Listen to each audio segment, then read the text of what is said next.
É, Bom, hoje a gente vai falar, né, sobre puerpério. A gente já falou sobre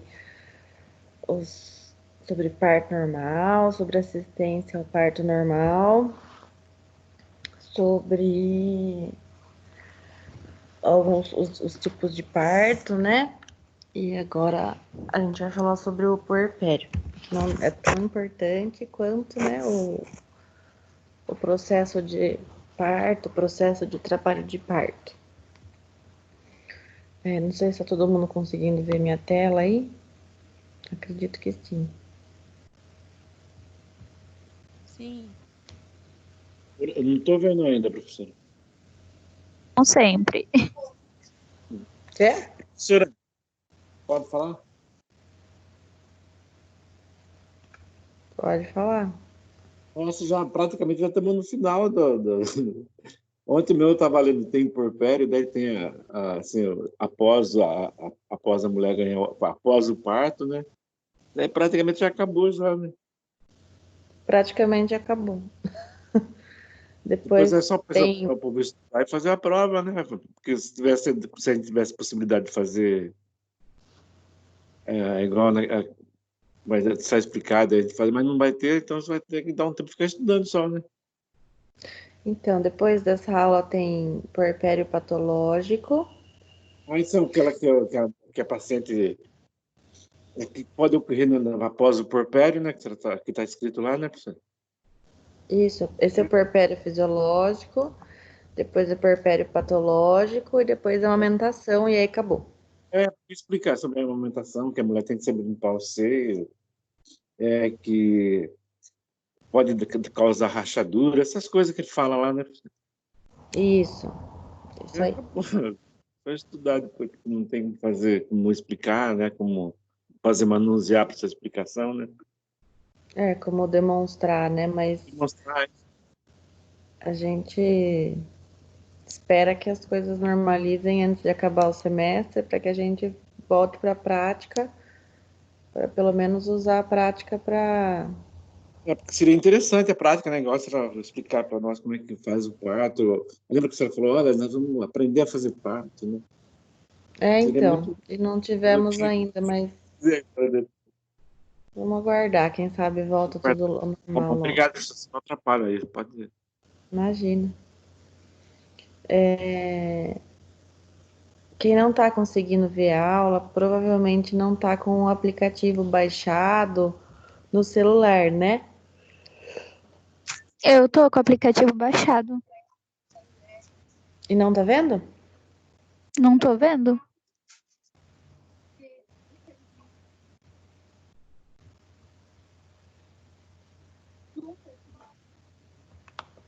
Ninguém tá conseguindo ver, gente?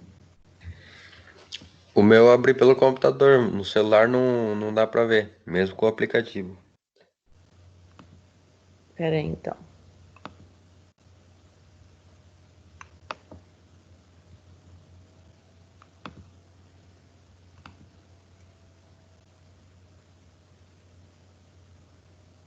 Agora eu consigo ver.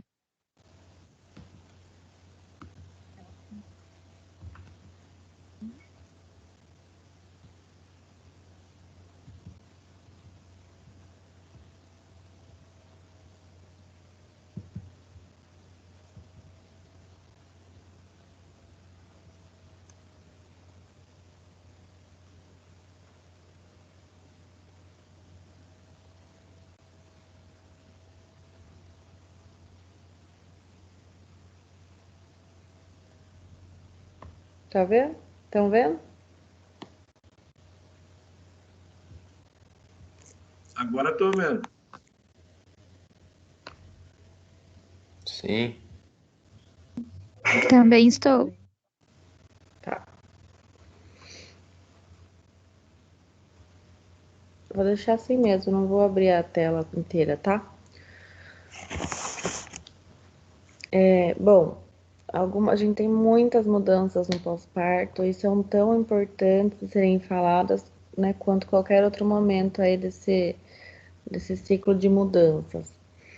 Então, Para começar aqui, né, é importante falar sobre as mudanças físicas, né, que acontecem, emocionais, né, hormonais, que vão gerar uma alteração em toda a perspectiva da paciente, em toda a sua percepção, né? A paciente se torna um pouquinho mais sensível, porque é uma queda muito brusca de hormônios no seu corpo. Então, tudo isso faz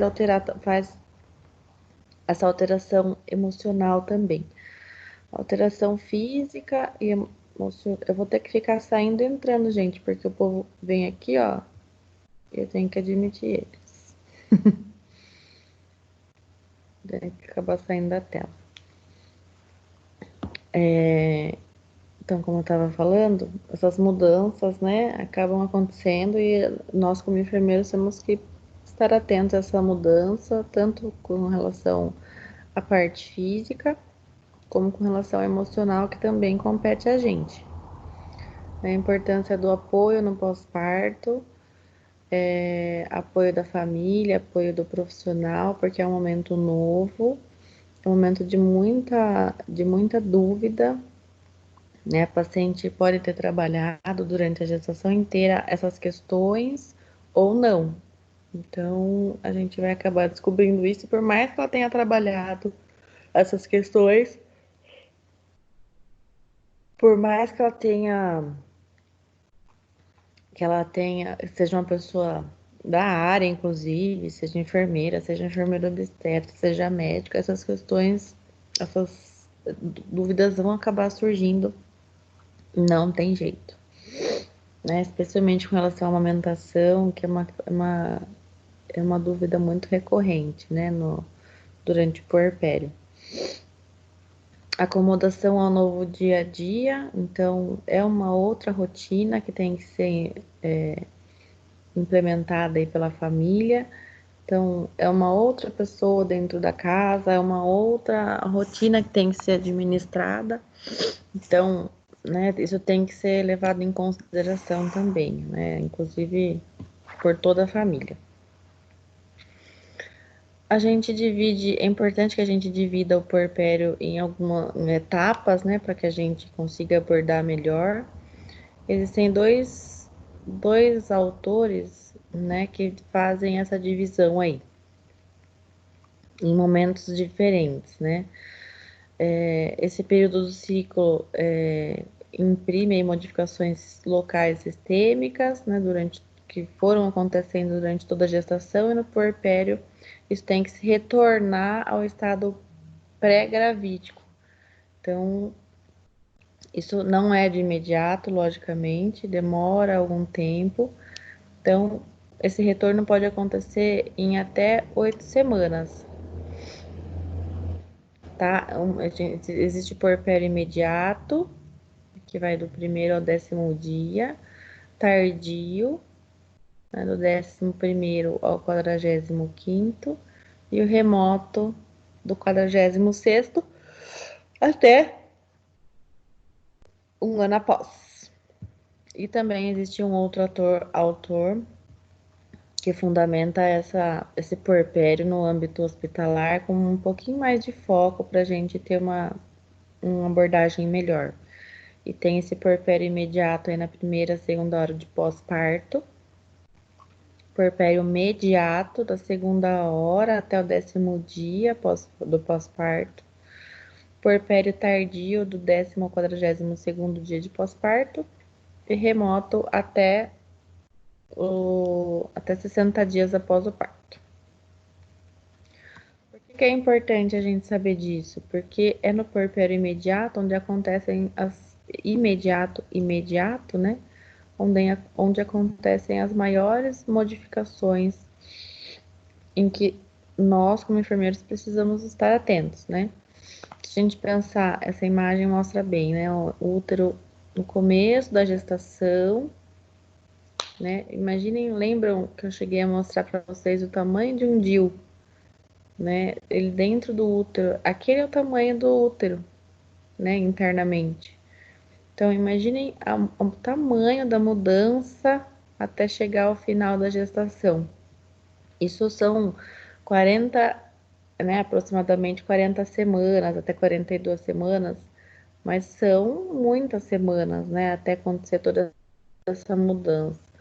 E no puerpério, aí isso tem que.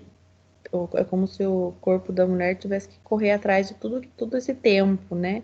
Para que ele não sofra consequências. Então, quais são as consequências mais importantes aí, né, no puerpério? O próprio sangramento, né? O útero ele era de um tamanho muito pequeno, se distendeu e ele tem que retornar à sua normalidade no puerpério o quanto antes. Então, é uma corrida para que a mulher não sofra com hemorragia, esse tipo de coisa. Que a principal causa de morte é sangramento aí no pós-parto. Então, a gente tem esse retorno do útero, a cavidade, né, a pelve, no decorrer dos dias. Né? No primeiro dia, ele vai estar mais ou menos aí na altura da cicatriz umbilical. E aí, de acordo com o decorrer dos dias, ele vai voltando aí para dentro da pelve mesmo, né? Num puerpério imediato, isso aqui é como se fosse o contorno do útero. Num puerpério imediato, esse útero vai lateralizar. Essa imagem tá um pouco grotesca, né? Mas é mais pra gente ter uma ideia que ele dá uma pequena lateralizada e depois ele vai voltando a cavidade, vai voltando a pelve. Ele contrai fixamente. Essa imagem é a imagem de um pós-parto de cesárea, né? Existe uma retenção de líquido, um edema, né? Decorrente da cirurgia. Então, não é a mesma coisa que um pós-parto de parto normal, né? Com certeza. Uma das observações mais importantes nossa aqui nesse momento, né? É a avaliação do útero. Então, a paciente deitada, eu vou colocar minha mão buscando o fundo do útero dessa paciente. Então, a gente tem que saber imaginar onde é que ele está. Se ele está à altura da cicatriz uterina, cicatriz umbilical, ele vai estar mais ou menos nessa altura. Então, nessa imagem dá quase que para ver, né, o útero aqui, nessa imagem. Então, a gente sabe que o útero está contraído palpando ele, tá? Sentindo o fundo do útero, sentindo a consistência dele. Então, a mesma coisa. Aqui, né, sentir, e aqui já tá menor, né? Já não pós-parto mais imediato, mais tardio. O sangramento que acontece no pós-parto, ele não é um sangramento qualquer, né? A gente chama de lóquios. Então, não tá nem escrito aqui, né? Mas lóquios. Acho que vocês não, se tiverem dúvida com relação à escrita, me falem. No primeiro dia, do primeiro ao quarto dia, a gente tem esses lóquios bem vermelhos, esse sangramento bem evidente e mais intenso.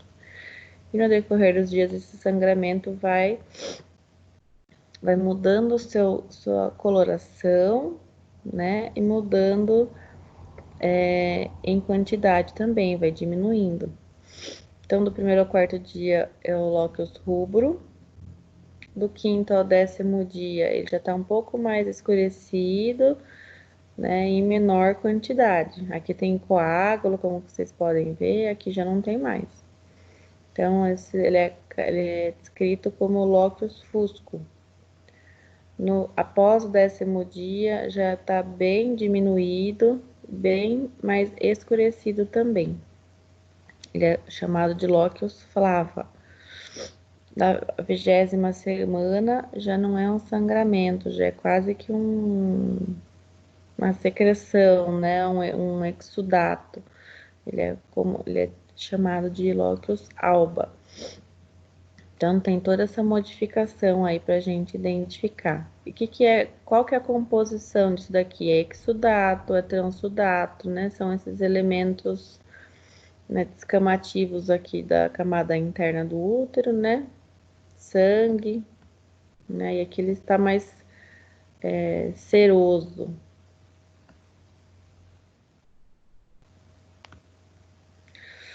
Bom, as mudanças aí com relação ao sistema endócrino, existe uma queda muito grande de estrogênio, principalmente progesterona, né?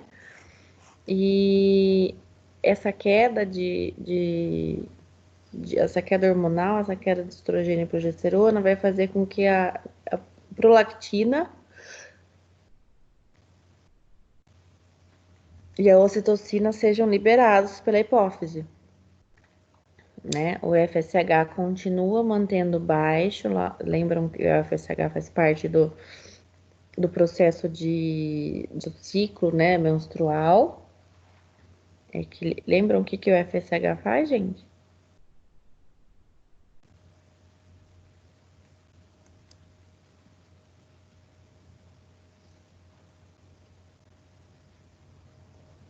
Alguém? Alguém? Estimula endométrio. O FSH, ele vai trabalhar lá na No endométrio. maturação, quase, na maturação lá dos folículos, né? Hormônio folículo estimulante. Ele também regula a secreção de outros hormônios, né? Exatamente. Então, trabalha com feedback positivo, né? Feedback de LH, de estrogênio e progesterona. Então, ele vai acabar mantendo o FSH baixo, né? O que quer dizer que a mulher vai ter não tem uma possibilidade de engravidar nesse momento. Nesse momento, né? Quanto essa possibilidade aumenta de engravidar, se ela, durante a amamentação, acabar inserindo outros alimentos, né? Então, água para o bebê, papinha, isso vai diminuir, né, a oferta de leite para o bebê, a oferta da mama, e isso vai acabar aumentando a possibilidade de uma gravidez.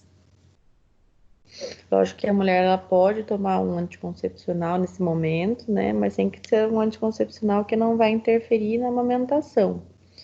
E o anticoncepcional que não vai interferir nessa amamentação vai ser o que seja composto somente de progesterona, né? Que é o que a gente chama de mini pílula.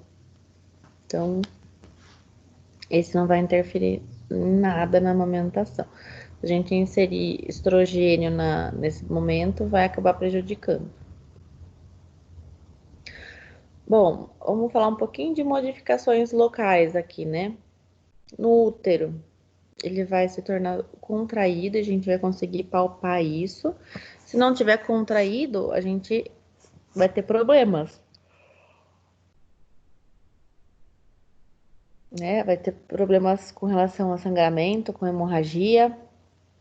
Então, é um momento que a gente tem que ficar bastante atento. Se ele não estiver contraído, a gente fala que ele está em atonia, né? Se ele tem tônus, está contraído. Mas se ele está atônico, é porque não está contraindo, não tem contração, não tem estímulo de contração. Se ele pode, inclusive, estar contraído, porém, não está tão contraído quanto deveria. A gente chama isso de hipotônico, né? Hipotonia. Aí a gente consegue. Como é que eu sinto a diferença do útero para a cavidade, para a parede abdominal de maneira geral?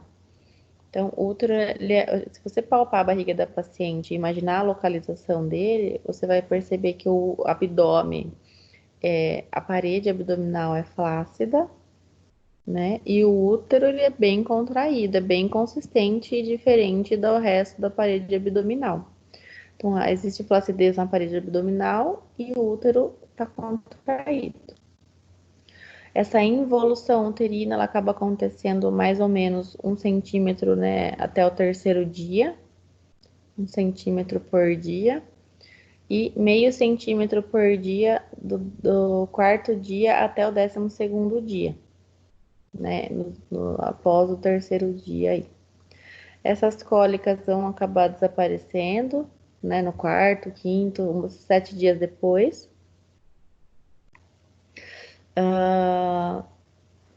Vocês vão observar que a paciente pode sempre queixar para vocês de cólica quando ela está amamentando.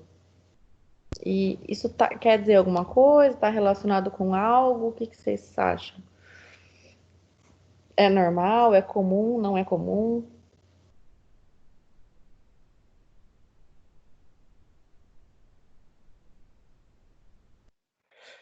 Será que vai ficar devido à queda de estrogênio e de progesterona, dessas variações aí, professora? Porque ela sente cólica. Alguém mais?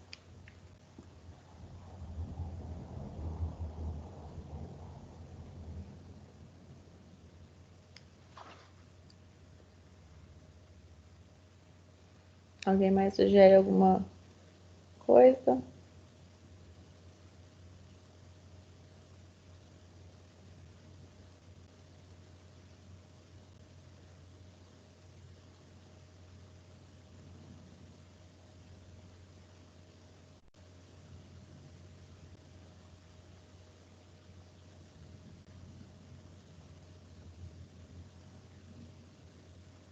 E aí, pessoal, bom dia. Todo mundo dormindo. Bom, essa mudança aí tá relacionada com a liberação de ocitocina, né? A ocitocina faz com que o leite materno seja ejetado e, ao mesmo tempo, faz com que exista contração uterina. Então, é isso que faz com que a paciente que sinta cólica, sinta dor quando amamenta. É por conta da ocitocina. Então, quando ela amamenta, o útero se contrai e ele vai voltar ao Uhum. normal, né? Exatamente. Então, só para a gente ter uma ideia de medidas, né, uterinas aqui. Logo após a dectação, existe uma altura aproximada de 20 centímetros, o que é equivalente à cicatriz uterina, à cicatriz umbilical, né, uma largura de 9 centímetros e um peso de 1 quilo aproximadamente.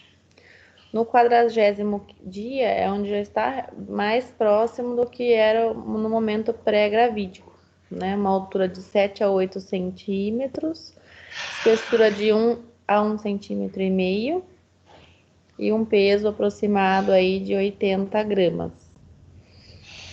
Bianca, Oi, que eu perdi essa parte. O que acontece com o útero na hora da amamentação? não entendi. Na hora da amamentação, o que faz a ocitocina mesmo que eu comecei a escrever e perdi? A ocitocina faz a ejeção do leite materno e a contração uterina. Tá. O leite...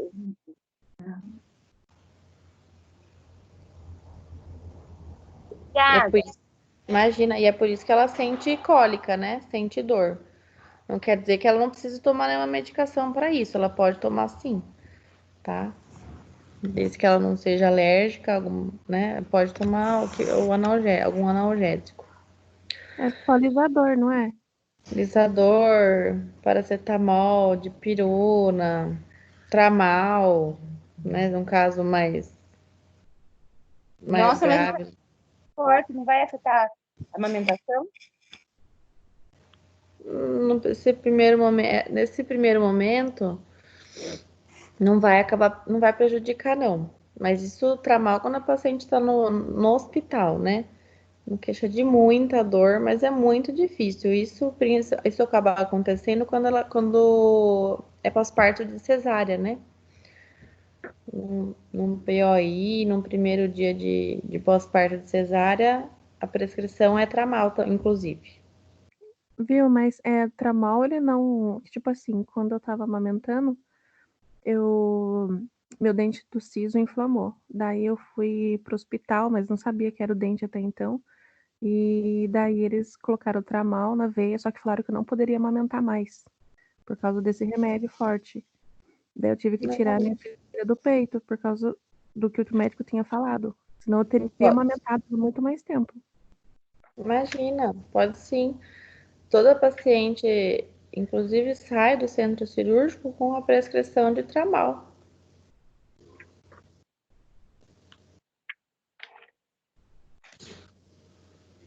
Não tem problema, não.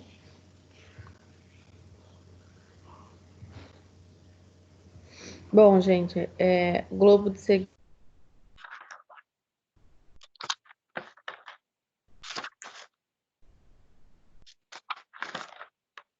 Que é o Globo de Segurança de Pinar.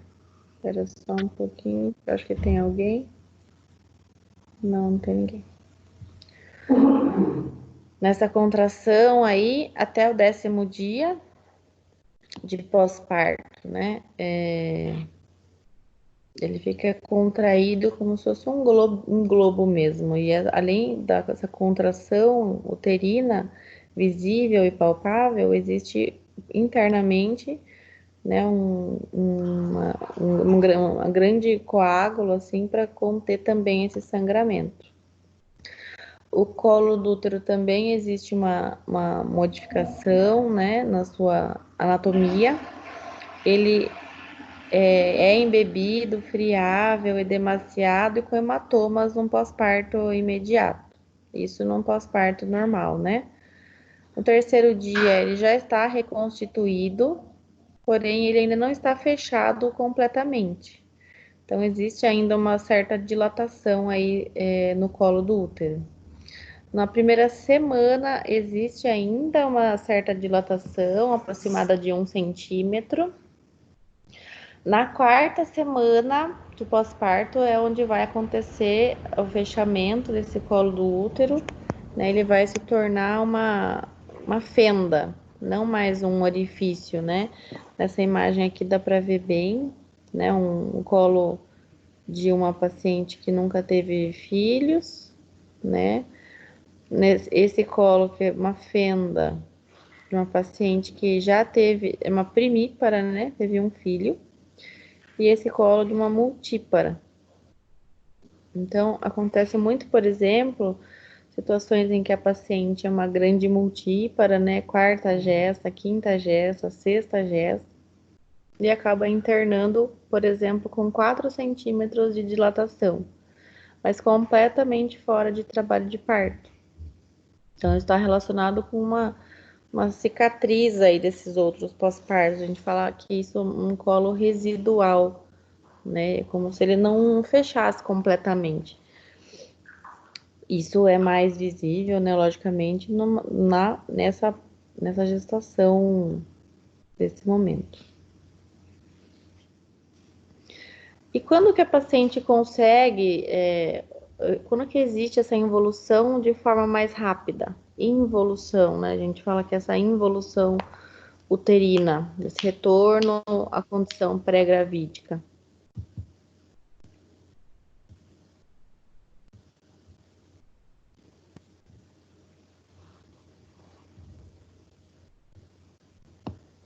Quando a paciente amamenta, né? Quando ela amamenta exclusivamente, isso faz com que o útero contraia juntamente, né? Com a amamentação, isso faz com que o útero volte ao normal, até as condições hemodinâmicas, né? Quando acontece o parto normal também, isso é mais rápido do que se for comparado com uma cesárea. E quando ela retorna às atividades precocemente, né? Tem muita dúvida com relação, por exemplo, à cinta. Posso usar cinta? Pode. Se a paciente se sentir à vontade com a cinta, pode usar cinta. Porque tem paciente que não se sente confortável, né? Tem paciente que se sente segura com a utilização da cinta, pode. Então, fica a critério da paciente. mas voltado a atividades precocemente dentro da sua possibilidade, né, de pós-cirúrgico, vamos dizer assim. Então, quanto mais rápido ela ter todas essas condições normalizadas, mais rapidamente o retorno à condição pré-gravídica. Seu metabolismo também vai voltando, né, ao basal progressivamente. Logo depois do parto, né, ela pode perder aí com relação a peso até 5 quilos. Então, existe peso do feto, peso da placenta, peso de líquido amniótico, de edema, de tudo isso. De 7 a 10 dias depois do parto, também existe uma perda a mais aí, né? Aproximada de 3 quilos. Então, o útero que estava todo embebido de sangue, todo vascularizado, vai retornando às condições, isso acaba diminuindo também em relação ao peso. Os lóquios fazem isso, e tudo isso, esse edema que a paciente tinha durante a gestação, tudo pensando aí na nutrição do feto e aumento da vascularização uterina, vai acabar sendo eliminado tanto na diurese também, né, e na transpiração. Algo que a gente tem que ficar bem atento, e eu não sei como é que vocês estão aí com relação ao processo de enfermagem, né? Com relação ao Nanda, vocês já tiveram contato em outro momento, em outra aula? Como é que vocês estão com relação ao Nanda?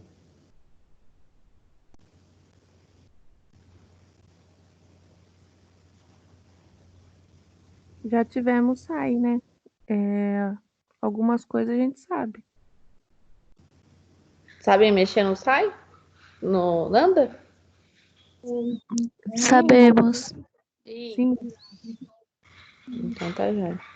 Esse Nanda de 2018, 2020, o último, ele tem bastante coisas que não tinha no anterior, relacionada ao trabalho de parto, à gestação. Então, teve uma modificação bem importante para nós, né, para esse âmbito aí, especialmente da mulher. Vamos ver se a gente não faz alguns estudos de caso utilizando o Nanda, que acho que vai ser bem interessante. E a enfermagem, né, diante dessas modificações, diante dessas coisas, questões importantes aí de pós-parto, o que que a enfermagem como a enfermagem está inserida nesse contexto? O que fazer nesse contexto? Né? A grande questão é a hemorragia, como eu já falei para vocês, então tudo que tiver relacionado com hemorragia, com sangramento, com achados na paciente com relação a isso, é uma questão importante que eu devo ficar atenta. Então, hemorragia vai causar o que sistemicamente na paciente? Né? Na minha avaliação, eu vou conseguir identificar. Quero que vocês me falem.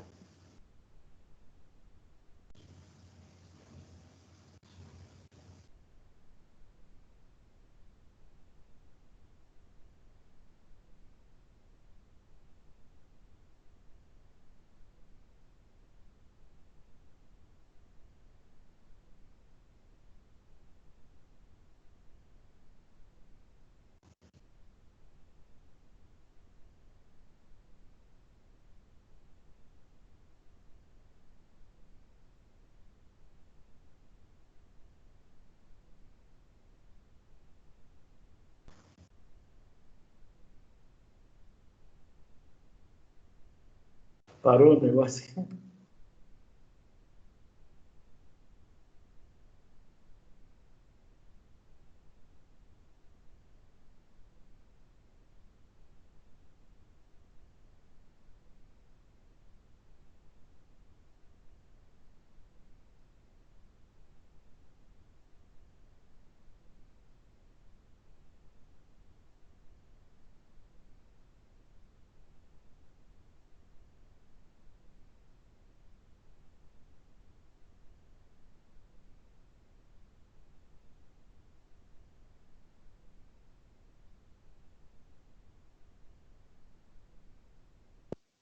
acho que travou. Bianca. Oi, Michele, bom dia. Oi, Samuel, bom dia.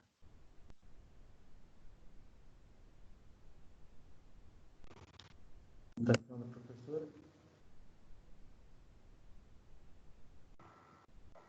Eu acho que ela fechou o áudio dela e continuou falando sozinha com o áudio fechado.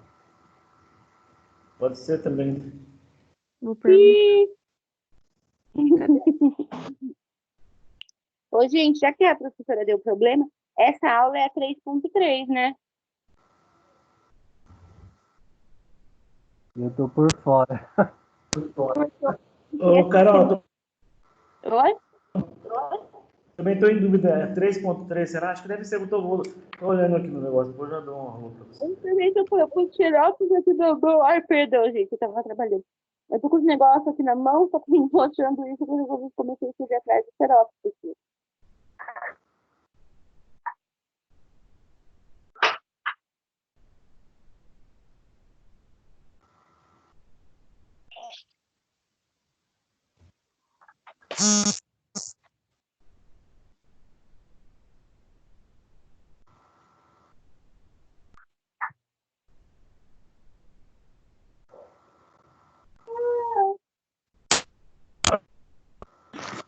Carol, Oi!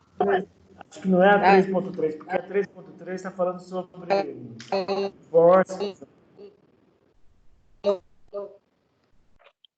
É 4.1. Ai, obrigada!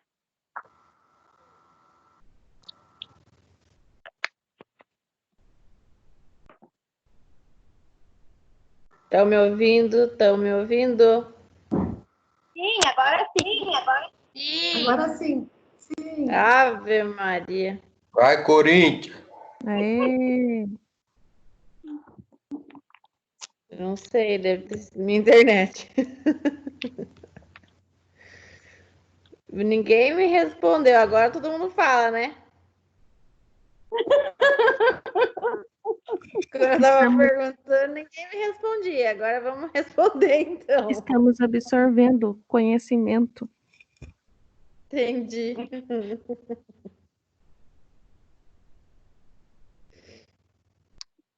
Minha pergunta é: quais são as mudanças, né? O que que eu encontro na paciente com sangramento?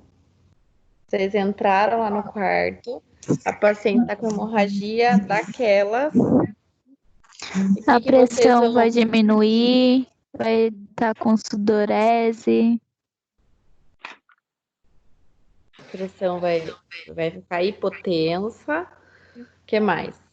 Tenho uma palidez, uma Palidez. cianose. Isso. O que mais? De início a gente tem um ataque cardíaco. Isso, taquicardia acima de 100 batimentos por minuto. E O que mais? a PA pode estar mais baixa? Hipotensão. Vai estar hipotensa, né? No início de uma hemorragia, não. No início não vai ter alteração na PA, né? Porque o volume não vai estar comprometido ainda, o volume intravascular, né? Mas a frequência cardíaca, sim, ela vai estar taquicárdica. A pressão vai alterar depois de alguma quantidade de sangue perdida. A frequência respiratória também vai modificar, né? Ela vai hiperventilar. Então, qual é a frequência respiratória normal de uma paciente mesmo? De 12 a 20, não é isso?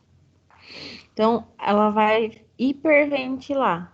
Ela vai ventilar acima de 20 respirações por minuto.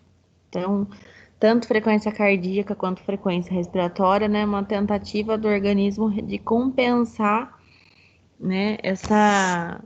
essa anóxia aí sofrida pelas células, né? Que o sangue não está chegando na célula. Então, é uma tentativa de compensação do organismo. Então, qualquer paciente vocês vão encontrar isso e também na paciente, no puerpério, a mesma coisa, mesmos achados, né? Oi. Mas, tipo assim, medicamento, tipo relaxante muscular, ele é rico em magnésio, né? E se a paciente tomar para dor, isso não vai ajudar no sangramento dela? Tipo assim, vai piorar o sangramento?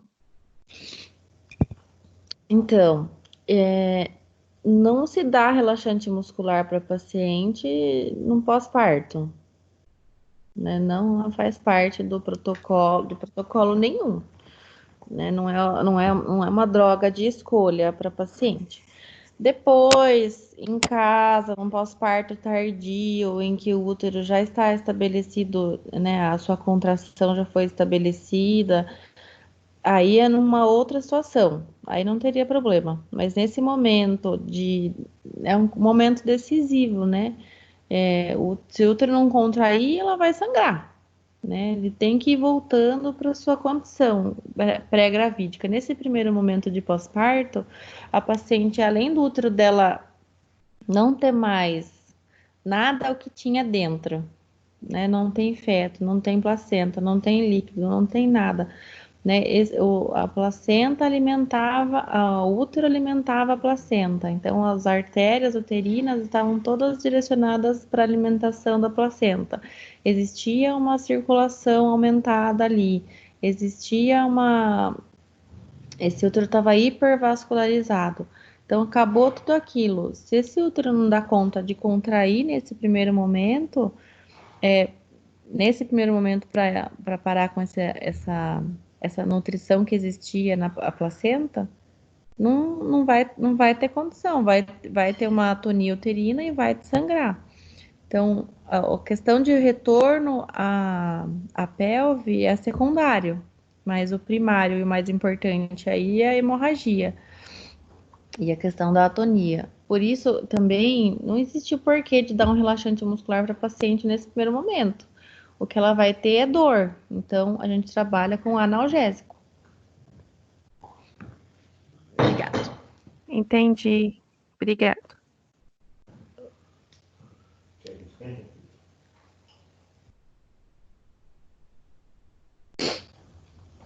Entendeu, Mi? Entendi. Obrigado. Imagina. Então a gente tem que sempre pensar nisso. Qual que é a questão? Qual que é o problema? É dor? Analgésico? Né? É dor abdominal? Buscopan. Mas tem que ter um analgésico porque tem dor. Esse analgésico seria o paracetamol, que a mulher normalmente vai tomar, ou tem algum? Porque alguns. Dipirona ou paracetamol. Ah, sim, tá legal, obrigado. Tem paciente que é alérgica, né? A dipirona.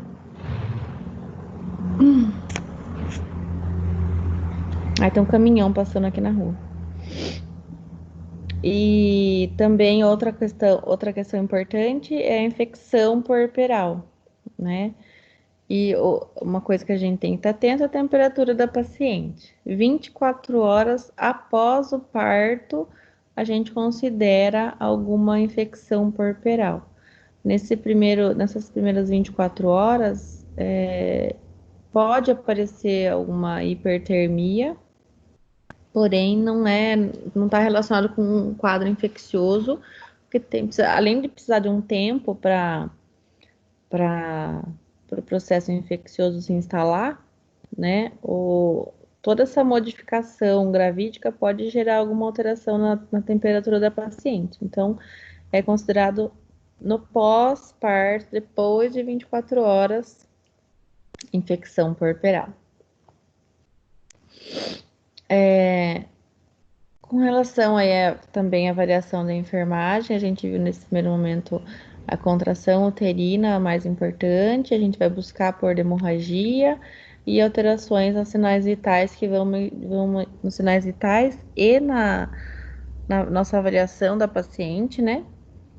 Que pode estar levando a um quadro hemorrágico. Nossa intervenção no momento não tão grave assim, né? Quanto uma hemorragia, mas outras situações em que a paciente tem sempre bastante queixa, que é com relação às mamas, ao períneo e às incisões, além dos cuidados com recém-nascido. O períneo, né? O que a gente pode orientar para a paciente? O períneo, a episiotomia é esse corte que eu já falei para vocês, né? Que é feito no períneo, ou alguma decorrente de alguma laceração, pode ser que seja necessário algum tipo de ponto. Então, isso pode e vai acabar gerando, né, uma dor, um edema. Então, a gente pode orientar para a paciente que ela use bolsa de gelo. Eu posso fornecer, inclusive, isso no próprio hospital para a paciente. Então, pego lá uma quantidade de gelo, coloco dentro de uma luva, envolvo essa luva com uma compressa, porque o gelo, né, em contato com a pele também acaba lesando o tecido, e vou dar para a paciente colocar no períneo, tá? Na maioria dos hospitais eu acredito que tem isso, tem hospital que trabalha com Gelox, né? Mas aí é complicado, né? Porque vai entrar em contato com sangue, e por mais que a gente envolva ele aí, tem que depois tomar os cuidados com a asepsia desse material. Outra condição que a gente pode orientar, mas isso na casa, né? É absorvente embebido em erva. Então, tem algumas ervas que favorecem esse processo inflamatório, favorecem esse processo infeccioso, diminuindo a possibilidade de infecção, de edema, de dor também. Então, se a paciente de repente pergunta para vocês, posso usar? Elas sempre perguntam, sempre tem paciente que pergunta de tudo, né? Posso usar casca de banana, posso usar barbatimão, né, que é a casca de uma árvore, né? Posso usar pode usar o que você quiser, né?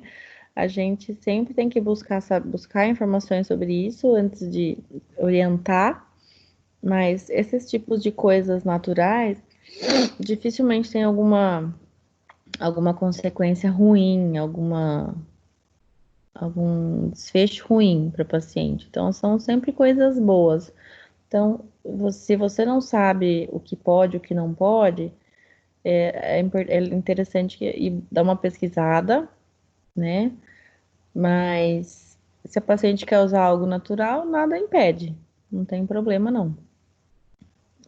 O que eu sempre oriento é fazer um chá com calêndula, camomila, se a paciente quiser. Até onde eu sei, né? Não sei além disso. Tem muitas receitas naturais com um monte de tipo de ervas, um monte de tipo de coisas, mas ela pode fazer esse chá, pegar depois que tá um chá normal. Depois que o chá está pronto, ela pega uma concha e coloca esse líquido em um absorvente, né? E pega esse absorvente limpo, logicamente, né? E coloca na geladeira, no freezer, até ele ficar gelado, e essa paciente coloca, né, como se fosse um absorvente. Então, além do gelo ajudar a diminuir o edema e a dor, também tem essas propriedades naturais que vão ajudar no edema, na dor, no processo inflamatório, né? Condição com a higiene, né? Manter a mesma ou mais, né, higiene adequada, né, do local. O interessante é a gente sempre pensa em algo limpo, né, como lavar, mas não é sempre a melhor opção quando a gente fala de mucosa, né, porque a gente pode alterar esse pH muito e acabar favorecendo né, vulvovaginite, igual a gente viu lá no começo. Então, ela tem que manter higiene, sim, lavar, sim, mas não é lavar 5 vezes por dia, 6 vezes por dia, 10 vezes por dia o períneo, com água e sabonete, né? Então, ela vai manter higiene, ela vai conseguir ver na casa dela como é que, né, como é que tá a higiene dela, como é que ela faz, enfim. Vai depender de muitas coisas, né? O sangramento dela tá ainda ativo, tá tendo bastante sangramento, tá tendo bastante ou não, ou vai várias vezes no banheiro. A gente sempre orienta que se vai várias vezes ao banheiro fazer xixi, que ela tenha a higiene com água somente, né? Se tá sangrando bastante, tá vendo que há necessidade de higienizar melhor, usa o sabonete, né? Foi no banheiro, evacuou, pode usar sabonete, mas não é lavar com frequência com água e sabonete, porque isso vai modificar o pH e vai acabar prejudicando ao invés de auxiliar, tá? Outra condição é com relação ao períneo, né? A gente sempre orienta a relação 40 dias após o parto, né? Para esperar esse retorno aí do colo do útero, para que retorne e não tenha nenhuma possibilidade de também infecção no pós-parto. A babosa aqui, né? Que tem paciente que usa a babosa, o aloe vera na mama, né? Inclusive tem bastante gel também com relação a isso para auxiliar na amamentação. Falamos de períneo, né? E com relação às incisões aí, aos cortes em períneo, a epísia ou laceração que precise que seja suturado, o fio usado é um fio absorvível. Então, não há necessidade de retirar ele. Então, conforme a pele cicatriza, uma parte é absorvida, a parte que fica externamente acaba caindo. Diferente do ponto da cesárea, né? Que ele precisa ser retirado. As camadas mais internas são fios absorvíveis e a camada externa, esse ponto precisa ser retirado. A minha cesárea não precisou tirar nenhum. Verdade? Sim. Deve ter sido aquele ponto de plástica que fica mais interno, então. Isso, só aparecia 3 pontinhos, no começo, no meio e no fim. Daí depois de 21 dias caiu. Entendi. É particular ou convênio, né? Algo mais. É porque esse fio não é barato, né? Esse fio é um pouquinho mais caro. Mas se for um fio que não é absorvível, né? Ele vai depender do médico, da instituição, enfim. Na maioria das vezes são pontos que precisam ser retirados. Aí vai, né, na consulta de puerpério, né, cerca de 10 dias depois do parto, e tira esse ponto. Esse ponto aqui são os grampos, né? E também não é muito fácil de ver esse grampo, é mais o fio mesmo. Mas ele é retirado. Né? Nesses casos aqui de infecção, de ferida operatória,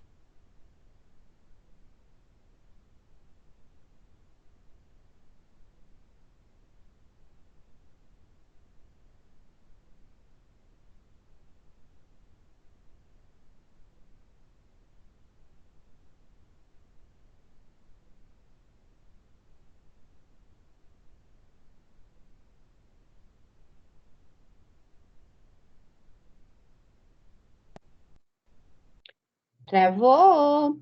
Será que foi só pra mim? cadê a professora? Alô? Caiu a internet dela.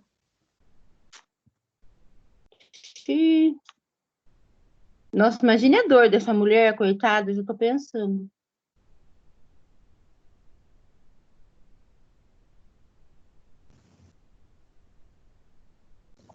Voltei? Voltou. Aff, Maria, isso é bom. Será que tá gravando ainda, gente? Tá gravando ainda. Tá caindo minha internet.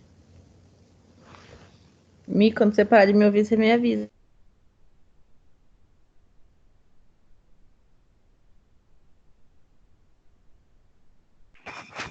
Eu avisei. Só que você tá sem internet. Ai, Tá é mesmo, né? É. Daí complica um pouquinho. Vou ligar meu 4G, então, do celular, pelo menos.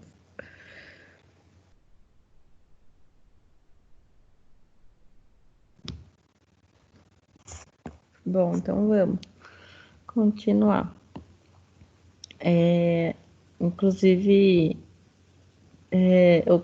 os cuidados aqui com curativo, com controle de infecção hospitalar, que tem que ser utilizado. Algumas situações, esse ponto não é retirado, porque se for retirado, ele vai abrir o inteiro. Então, espere esse processo infeccioso melhorar, para daí sim retirar. Curativo, a gente parte do princípio que todo curativo é estéril. Qualquer curativo tem que ser feito de maneira estéril. Então, o curativo de uma cesárea infectada também, mesma coisa, tá? Então, a paciente vai tomar antibiótico, pode amamentar? Pode amamentar, do mesmo jeito, tá bom?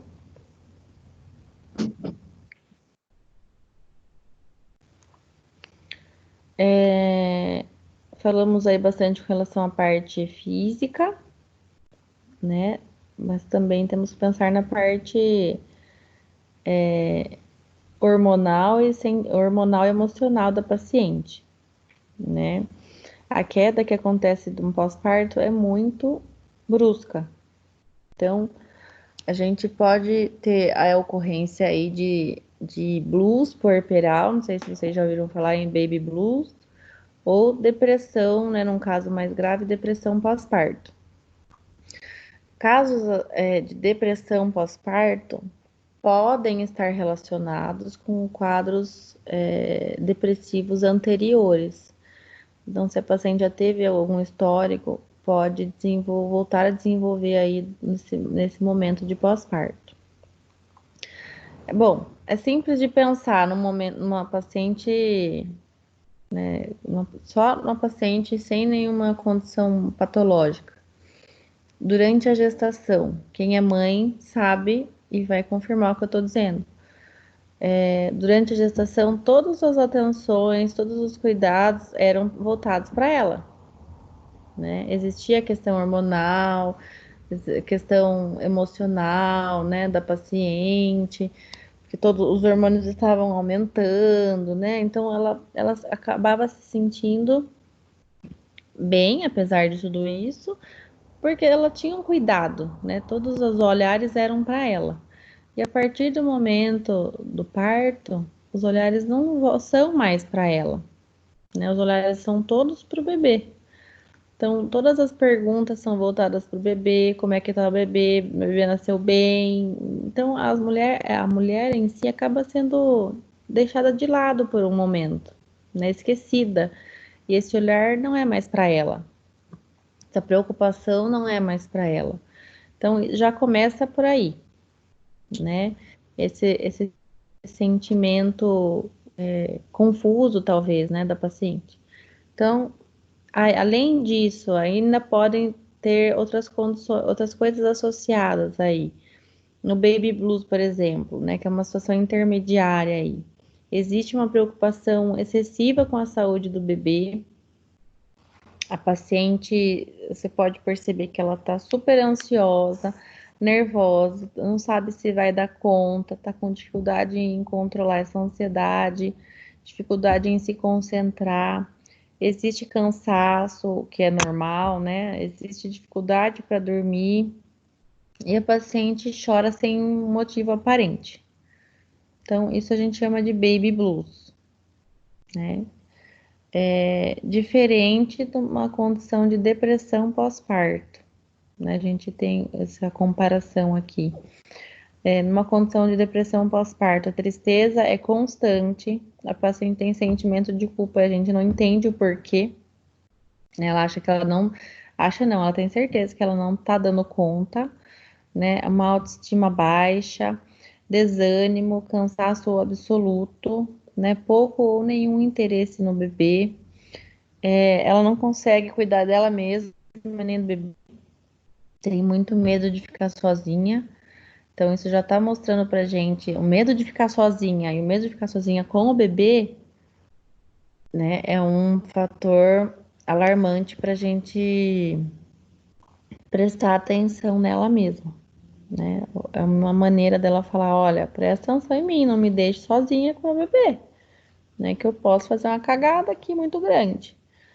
Então, falta de apetite, não tem prazer nas atividades, né, diárias e insônia, né? É um quadro, né, bem piorado da condição de baby blues, por exemplo. Então, isso a gente consegue observar no pós-parto imediato, lá no hospital? Consegue, né?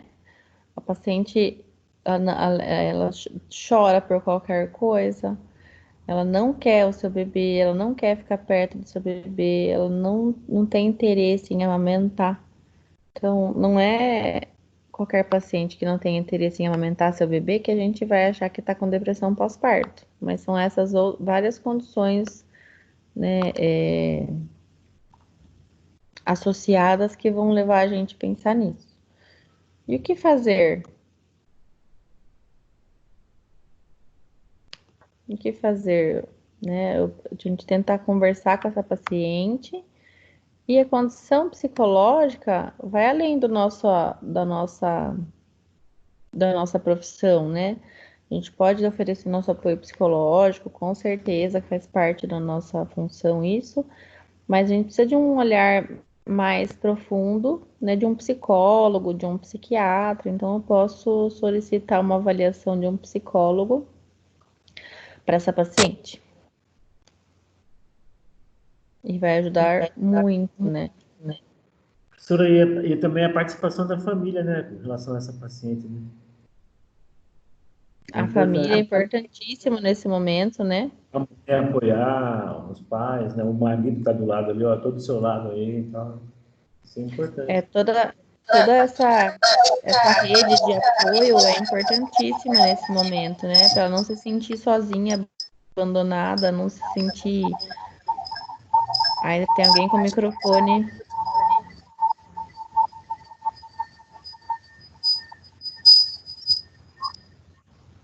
Pronto. Para ela não se sentir sozinha, ela tem que ter essa rede, ela tem que saber que ela tá tendo, né, tá tendo apoio, caso precise, a família tá ali, os amigos estão ali, o marido tá ali, né, para quem ela pode recorrer caso precise. Foi a vida dessa moça, como que é a gravidez dela, se ela teve a gravidez, o marido largou ela, muitas vezes ela teve essa gravidez solteira, não teve amparo, companheiro, né? Então tudo isso aí tudo isso influencia também, né? Com certeza. Isso influencia e muito, né? Aí é mais ainda em que a condição que ela acha que ela não vai dar conta, que ela não é suficiente sozinha.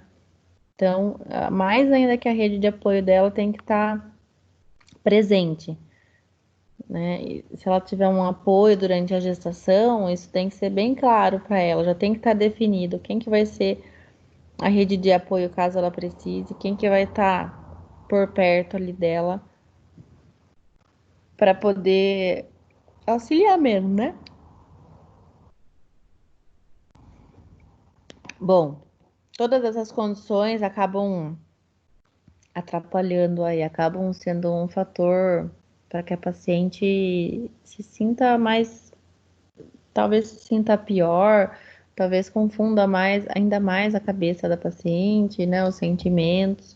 Então, todas essas modificações que no início, né, tinham uma razão boa, vamos dizer assim, né? O corpo dela estava mudando no início da gestação, mas o objetivo, né? Ela tinha um objetivo, tinha o fim do túnel ali, a luz do fim do túnel era o bebê. Então, ela engordou, ganhou peso, o seu corpo mudou, apareceram manchas na pele, por exemplo, todas essas questões da gestação, hormonal e tudo mais. E aí, o bebê nasceu. E ela ficou com todas essas consequências. O bebê nasceu, mas essas consequências aí não foram embora, né? A pele não voltou ao normal, a mancha não saiu, o peso ela não conseguiu perder, e aí Hemorroida. ela começa a se enxergar muito, né? Muito mais.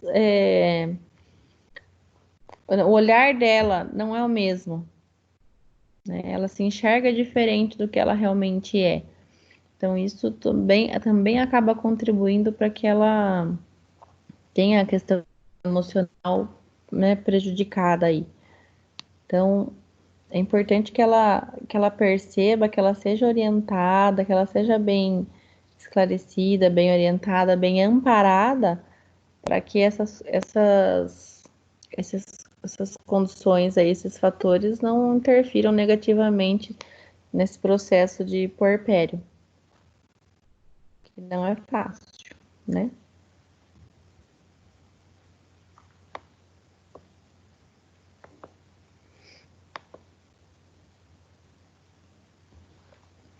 Então, né, além disso tudo, ainda temos tarefas da casa, né, tarefas do trabalho, né, o próprio companheiro ou companheira, a família, o bebê, né, a cobrança interna dela, a cobrança de todo esse meio, né, o que ela imaginava que era, toda a idealização do que ela imaginava que era esse momento, do que realmente é, aquela história da vida real, né, do puerpério real, que o povo fica postando nas mídias, nos meios sociais aí. Além de tudo que ela já teve de bagagem, tudo que ela traz de bagagem. Então, o que ela, experiências alheias, o que trouxeram para ela, o que falaram para ela que ela acabou absorvendo, né? Então, é muita coisa, né? Se a gente for pensar para dar conta, é muita coisa.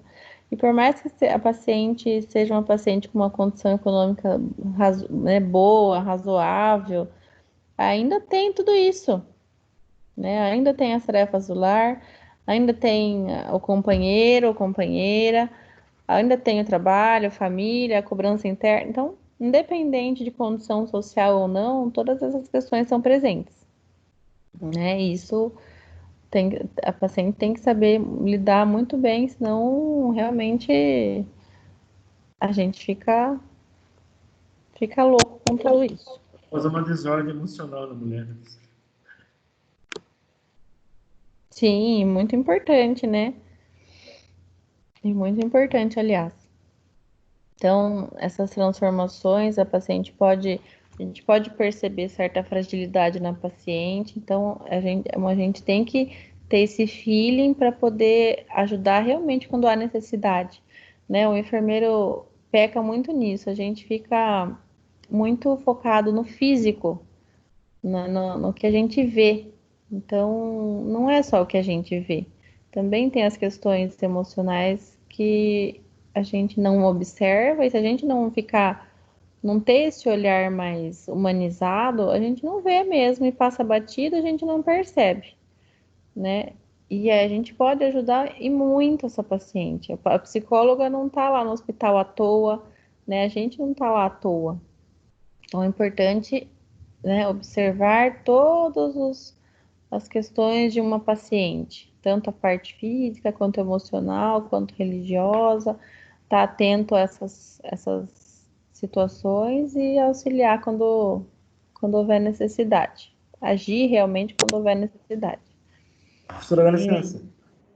Pode falar? A senhora também percebe quando essa criança é bem-vinda pela mãe, e muitas vezes quando ela não queria ficar grávida, ela fica grávida assim, por um acontecimento e tal. Daí você percebe quando essa mulher ela tá, nossa, meu filho. Agora tem algumas que já não é isso bem que ela queria, né? Isso ela transmite muito bem depois, após o parto, né? Então, inclusive durante o trabalho de parto, durante o parto, a gente consegue observar isso. Mas fica bem claro no pós-parto, né? Com a vinda do bebê. E se é uma paciente que tinha dúvidas, se ela queria, não queria e tal, a gente já percebe isso durante a gestação, só que nesse momento aí de pós-parto, acho que 90% das pacientes mudam, né? Vem o rostinho do bebê, já muda o pensamento, né? Diferente de pessoas que realmente não queriam, que já vem, né, com um histórico de que não quer, né? Ou um histórico de que já teve outros filhos doados. E aí essa paciente não volta atrás, dificilmente volta atrás, né? A paciente já fala pra gente, ó, esse bebê não é meu, eu não quero ver, não quero, ele vai para doação. Então, é muito triste, mas a gente também passa por isso, né? Essa paciente dificilmente volta atrás. Agora, as pacientes que tinham dúvida durante a gestação, ela vai tomando um lado, né? Tomando uma posição, ou de querer ou de não querer. Então, mas isso que você falou, Samuel, é muito pertinente, porque a gente vai observar se a paciente tem esse desejo de ficar com o bebê ou não, né? E cabe a gente não julgar, sabe, né, professor? Oi? A gente não pode julgar, porque você não sabe o contexto da vida da pessoa, o que se passou com ela, o que ela vive, né? Não, jamais, né? Julgar, jamais. A gente conversa, tenta entender, tenta mudar o pensamento, tenta centralizar ela, né? Voltar ela para o eixo. Mas julgar não é nossa função, não. Nem nunca vai ser, né? E a gente fica muito triste, né, com algumas situações, mas fazer o quê? É nosso trabalho, a gente tem que se mostrar Ser humano forte pode esperar. e solícito, né? Acima de tudo.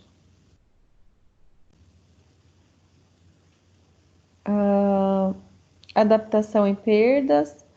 Então, essa condição aí nesse primeiro momento de puerpério, toda a condição em que ela está se adaptando a essa chegada do bebê, a tudo isso, né? A gente vai orientando a mãe as necessidades, orientando e observando, né? As necessidades da mãe, do bebê, ansiedades, né? Que ela possa estar desenvolvendo, né? O porquê que ela por que que ela, de repente, tá com aquela ansiedade, com aquele medo, conflito interno, né? Sentimento de incapacidade.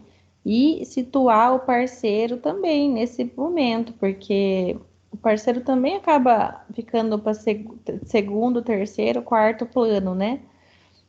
Então, o puerpério também é do companheiro, também tem que estar inserido nesse contexto, tanto para ajudar a mãe, quanto para ele se sentir parte dessa família, né? Desse momento. Então, também tem o parceiro, né? Ou parceira. Aqui no Brasil, a gente não tem uma atuação, né, na casa, né, do SUS, o enfermeiro que vai na casa para ver realmente, dar essa assistência. Temos sim, né, as ESFs, mas não é para todo mundo que a gente tem isso. Eu vou ver se eu consigo, em algumas dessas semanas que a gente tem para frente, conversar com uma amiga minha que mora na Austrália e teve bebê lá. E ela já me comentou, já falou comigo que completamente diferente do que é aqui, né?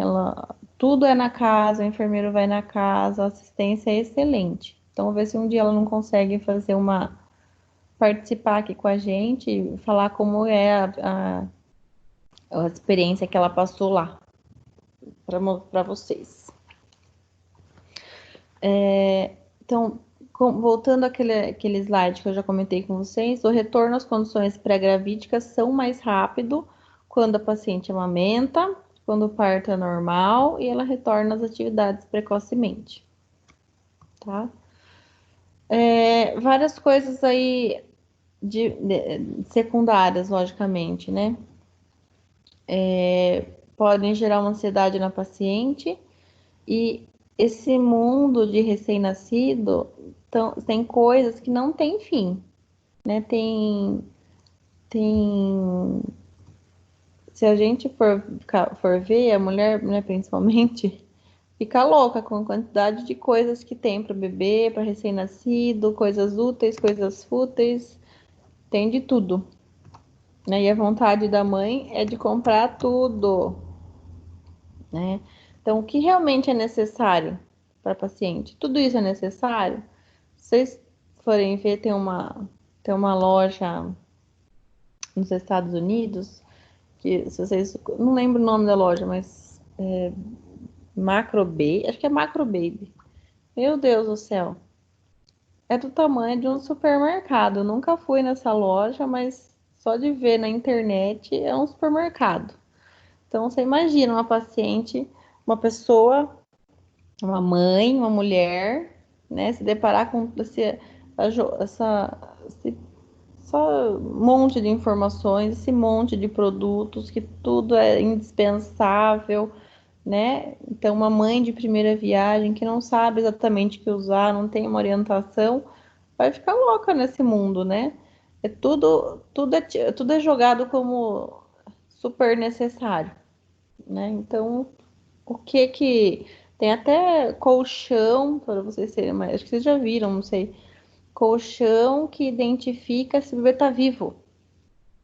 Então, ele se conecta com o aplicativo no celular e ele percebe respiração, é umas coisas muito loucas. Então, é necessário realmente tudo isso?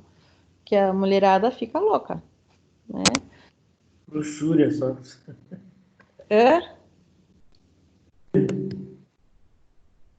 Criança, né? Não entendi. É coisa muitas vezes sem necessidade, porque a criança de repente pega. Quantas mães compram um monte de coisa para a criança, de repente veja a criança já cresce, perde tudo, né? Então muitas vezes é gasto desnecessário, né? Sim, até com relação à roupa mesmo, né? Tem muita coisa que é desnecessária, que ela vai percebendo no decorrer dos dias que não era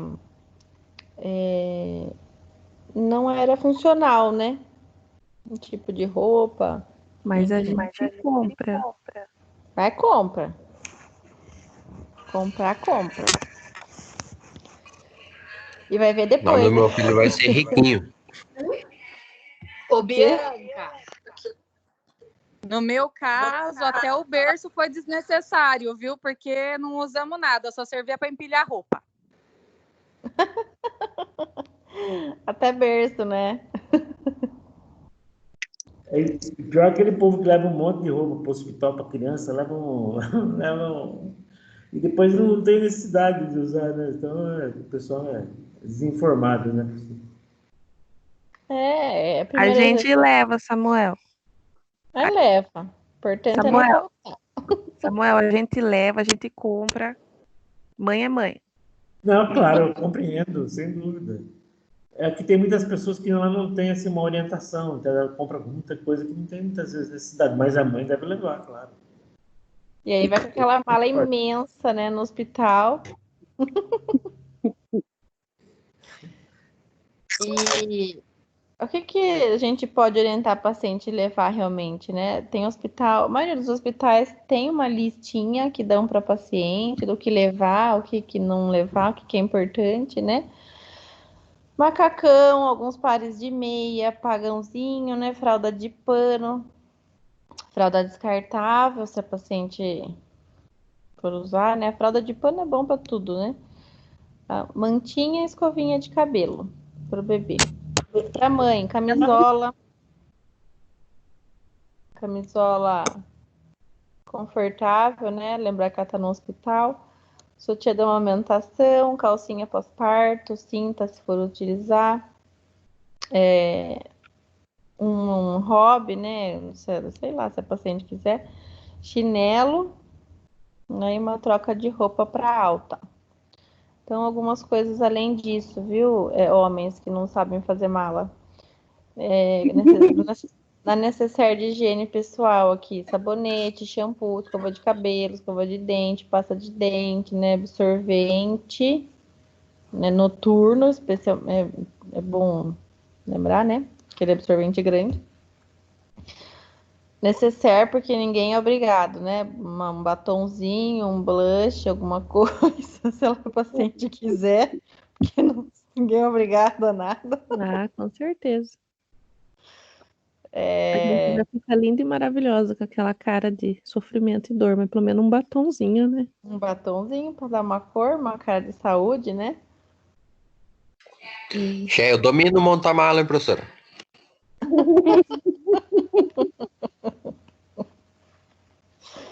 Eu imagino.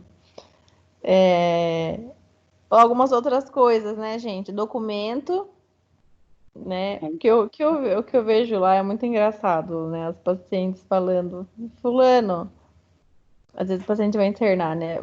Fala pro marido, fulano, vai lá em casa e pega a mala. Mas mala, onde tá a mala? Isso porque a mala tá pronta, né?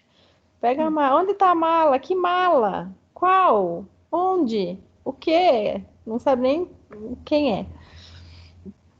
Então, documento, se for levar, documento é importante, não tem como, né? A câmera, que todo mundo que tem celular hoje em dia é mais fácil. Lembrancinha, que isso é mais para convênio particular, os pacientes levam. Esse é aqueles enfeites de porta. No SUS não tem isso, porque quarto coletivo não dá para pôr nada na porta. Aliás, hoje em dia eu nem sei como é que tá isso, porque como eu trabalho no SUS e não tem essa coisa, não pode pendurar nada na porta, né? Não sei como é que tá em hospital particular, de convênio, não sei como é que tá essa possibilidade de pendurar as coisas na porta do quarto. A gente pendura. Pendura também. No Santa Lucida eu já vi pendurado já. Então, mas antes, né? Agora eu não sei, nessa época de Covid, não sei como é que tá. Bom, dentro de casa a gente também tem a questão de preparação da casa, né? Para o bebê, o quarto do bebê, antecipação dos imprevistos, o que pode acontecer, para quem ligar, ter essa rede bem definida em casos de imprevisto. É importante e interessante manter os materiais sempre à mão, pode parecer besteira, mas coisas simples ajudam a manter a rotina organizada e auxiliar a mãe, né? Integrar o pai nessa rotina e a rede de apoio. A gente fala bastante sobre integrar o pai na rotina, porque a mulher tem a tendência a querer dominar todas as situações, né? Então, e depois a gente acaba reclamando. Ah, o pai não ajudou, o pai não dá banho, o pai não limpa, o pai não acorda de madrugada. Mas será que a gente em algum momento deu essa abertura, né? Ou falou, deu essa oportunidade para a pessoa atuar mesmo? Que a gente tem essa. Não, deixa que eu faço. Não, no medo de que a pessoa, o pai, não faça melhor, não vai fazer direito, né? A gente sempre quer tomar a frente. Então, não tomar a frente, deixar que faça, porque a gente acaba acostumando a pessoa daquele jeito e depois acaba reclamando, né? Então, isso é importante de ser lembrado. O que é importante ter em casa de materiais, né? Além das roupas aí, fralda, toalha, banheira, sabonete neutro, termômetro para banheira, para as mães de primeira viagem, né? Higiene aí, o algodão, álcool 70, lenço umedecido, garrafa térmica e água quente, né? Para as pacientes que não querem usar lenço umedecido, querem usar algo um pouco mais natural, né, uma garrafa térmica com água quente e algodão, no lugar do lenço umedecido.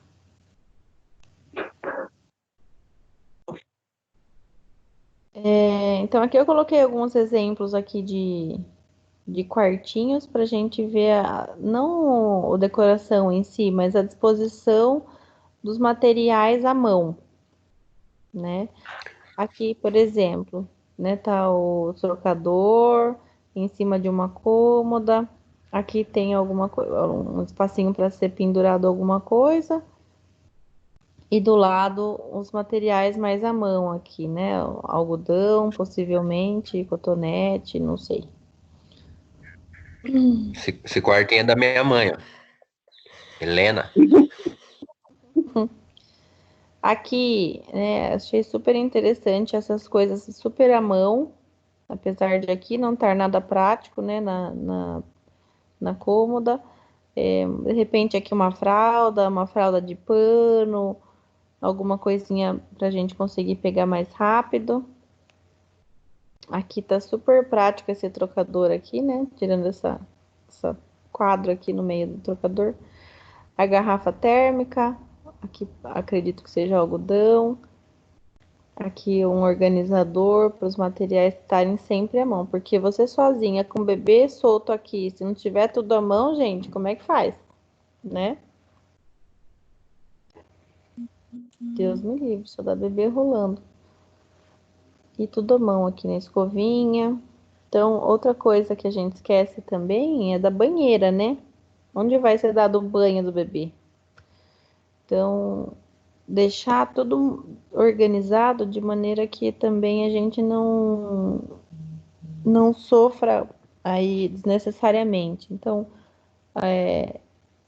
a gente. Onde vai ser colocada a banheira? Vai estar fácil para eu manipular, para eu dar banho no bebê?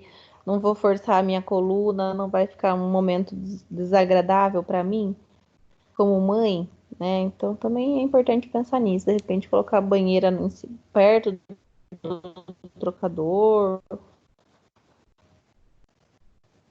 Então, fazer esse tipo de orientação, né? Aí, em relação aos.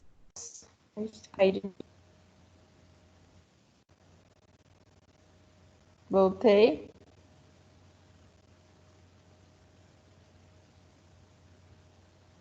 Estão me ouvindo? Sim. Sim. Tá bom. Cadê?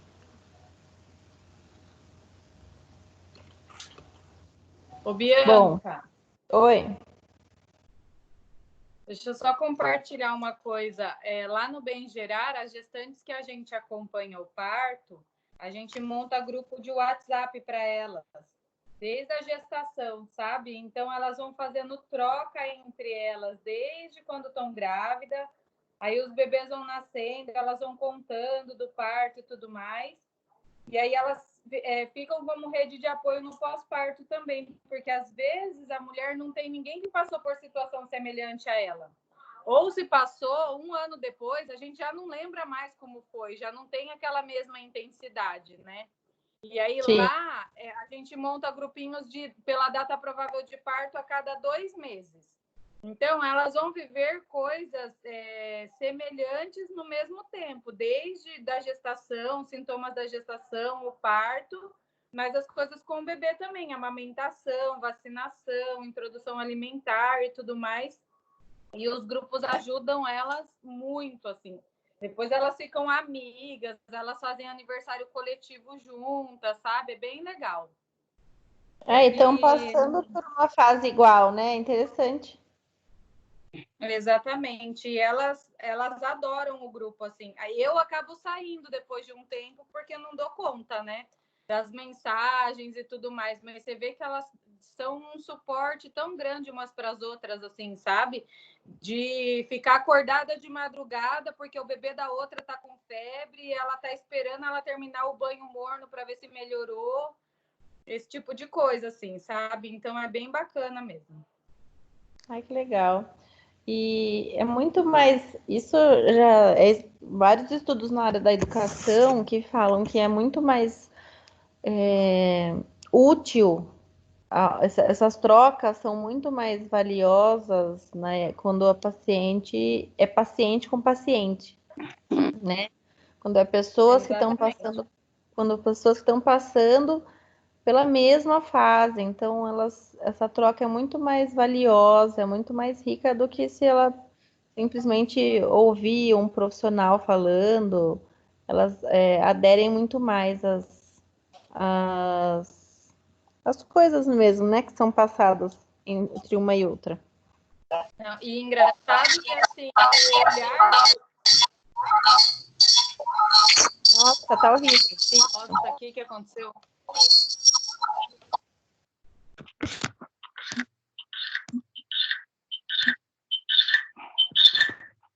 É isso, gente. Desliga seus microfones aí.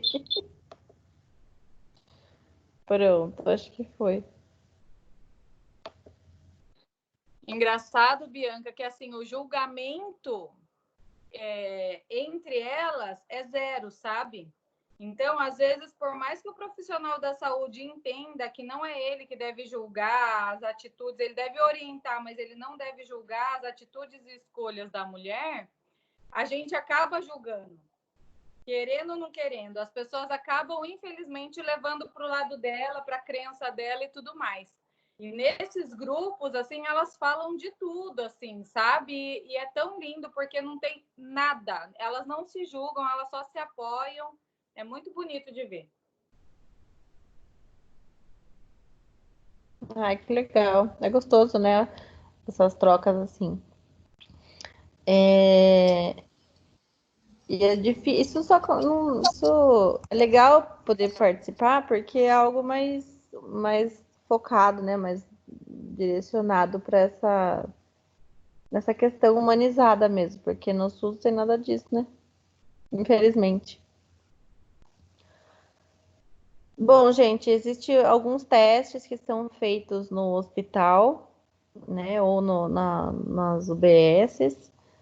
E um deles é o teste do pezinho, né? Que é o PKU. Vocês já ouviram falar? PKU é uma abreviação aí para fenilcetonúria, né? Que é essa enzima aí, fenilanina hidroxilase, né? Esse papel filtro que vocês estão vendo nessa imagem aí é o antigo. Hoje são 5 bolinhas, que são 5 ou 6 bolinhas, acho que 5. E as bolinhas são menorzinhas, assim.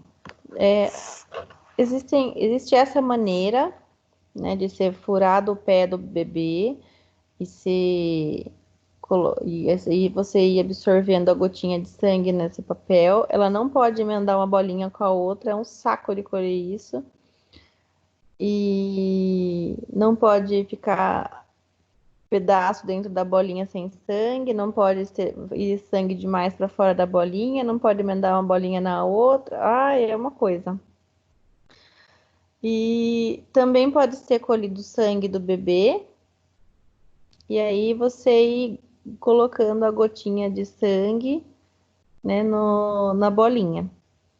Tanto faz, sangue é sangue, né? Não é diferente no pé ou na mão, na veia, enfim.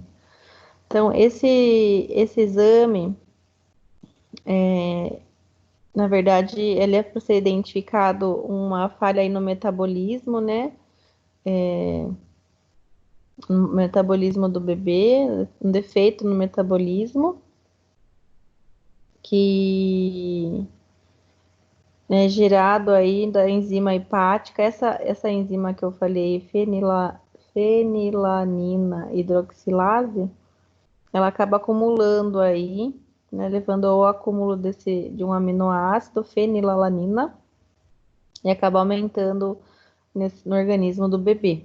E aí acaba dificultando aí sua excreção, e esse aumento pode ser prejudicial, inclusive na sua, como que eu vou dizer, no seu crescimento mesmo, na formação cerebral do bebê.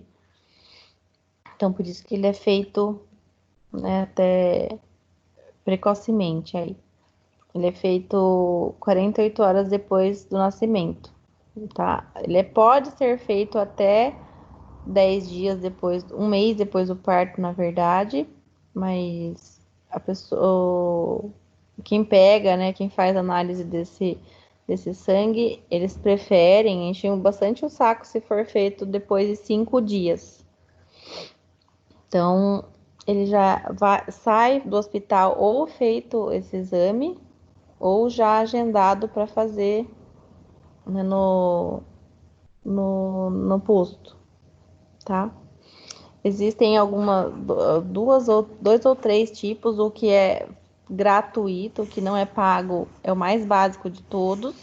Aí, se você quiser mais coisas nesse exame, mais exames associados a nesse teste do pezinho, é tudo pago a mais, tudo pago à parte, né? Pode causar aí um atraso, né, no desenvolvimento neuropsicomotor do bebê. E aí acontece aí 1 em cada 10 mil nascidos, né, no mundo.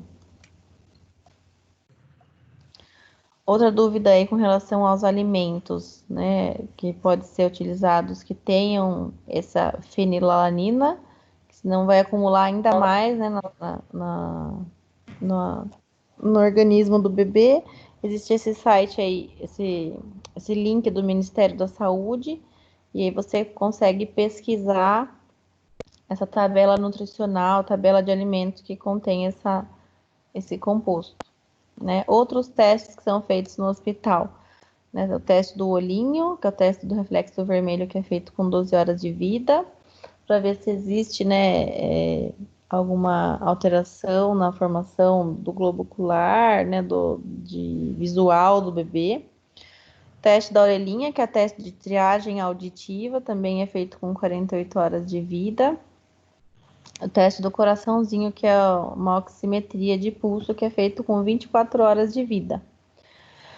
Então, o teste da orelhinha tem uma quantidade certa de decibéis que são colocados aí no ouvido do bebê. Não é doloroso, não tem dor. O bebê ele vai identificar uma ativação, né, lá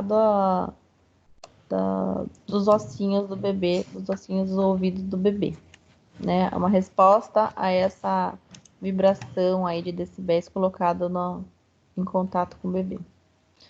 O teste do coraçãozinho é uma triagem para cardiopatia congênita.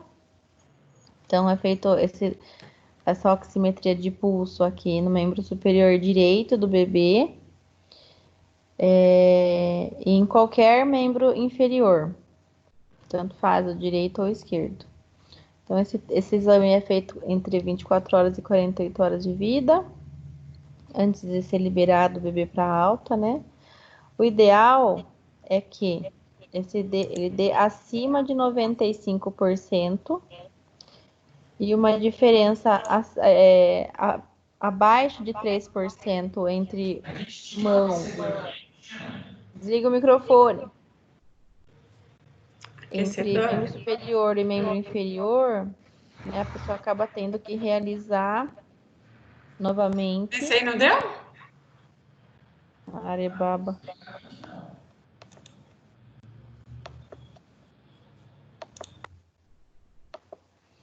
Então vamos lá, voltar. Ele tem que dar uma diferença de menos de 95%, menos de 3%, desculpa, entre membro superior e membro inferior. Ele tem que dar acima de 95%, tanto na mão quanto no pé, né, de saturação.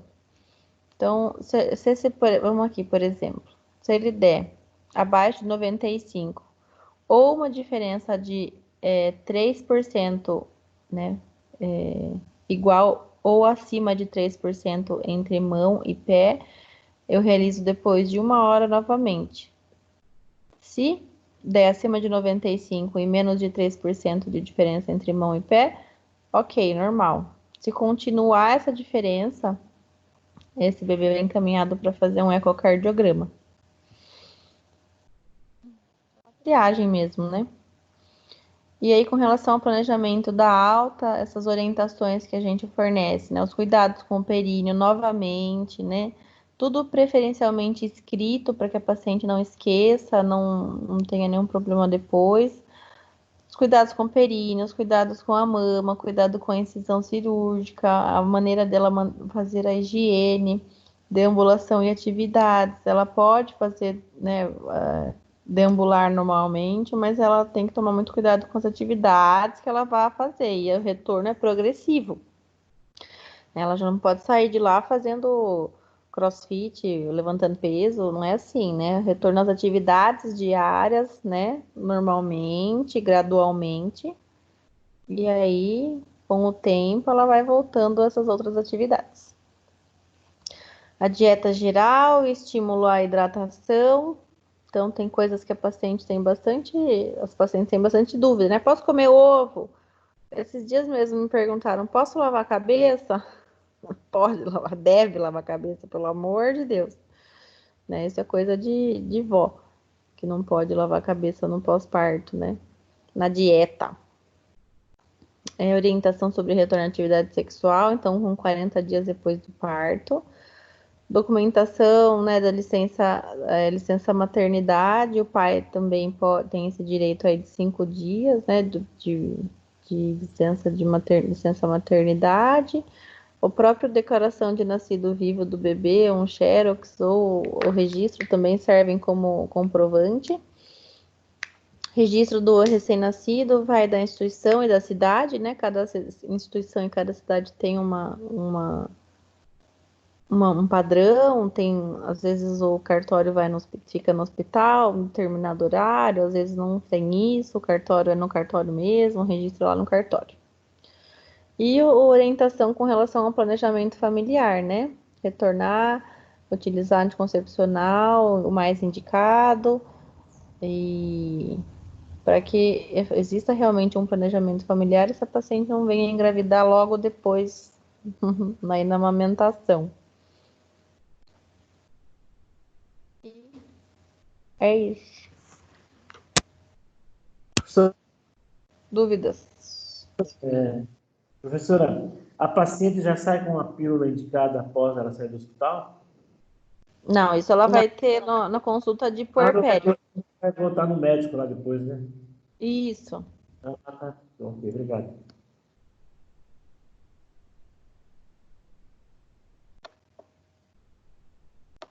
Dúvida, gente?